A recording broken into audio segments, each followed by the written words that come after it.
One of the beauties of the Electoral College system is we quarantine our close elections and the litigation that's apt to follow them in one state, rather than pouring all the ballots into one big pool and having litigation in every precinct across the country. Although last time around, our ABC News Washington Post poll had President Obama's number dead on, 53%. Now they've got Romney at 49%. Talk about the possibility. Governor Romney wins, the popular vote loses the Electoral College. We've had, this is our 57th presidential election.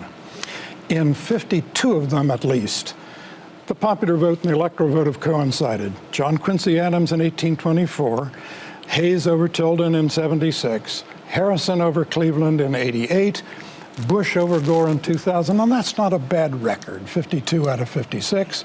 So I wouldn't worry about it so much. And if one wins the electoral vote and loses the popular vote... 2 out of 3, though. But I think 2000 was a moment of great crisis in this country.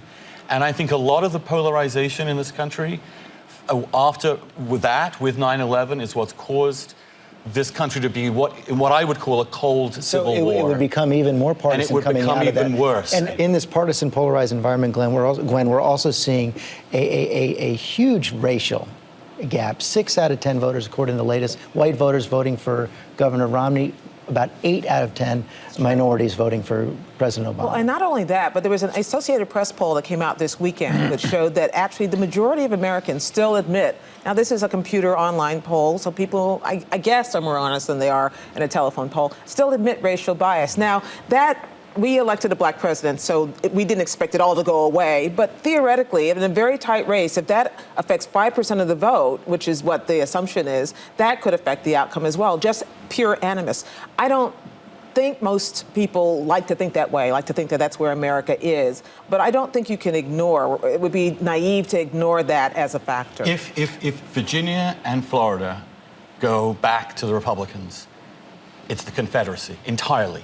You put the map of the Civil War over this electoral map, you've got the Civil War. I don't know. You're rolling your eyes, George. Right? Am I wrong? You are, and I'll show why. Democrats have been losing the white vote constantly since 1964, so that's not new. John Kerry lost the white vote. Here's what we're trying to talk about.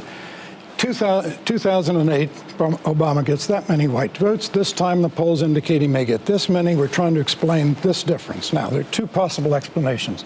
A lot of white people who voted for Obama in 2008 watched him govern for 4 years and said, not so good, let's try someone else. The alternative, the Confederacy hypothesis, is those people somehow, for some reason, in the last 4 years became racist. No, that's not my argument at all, George. Sounds like Please, it. No. I'm just pointing out the fact that the white people who've changed their minds happen to be in Virginia and Florida. And if you actually look at the map, but that is they were the only 2 states in the Confederacy. Let me just point out, they were the only... down. It's the Southernization of the Republican Party. They were the only 2 states in 2008 that violated the Confederacy rule. Andrew made an empirical statement that is checkable and false, which is that the people moving away, the white people moving away, are in those 2 states.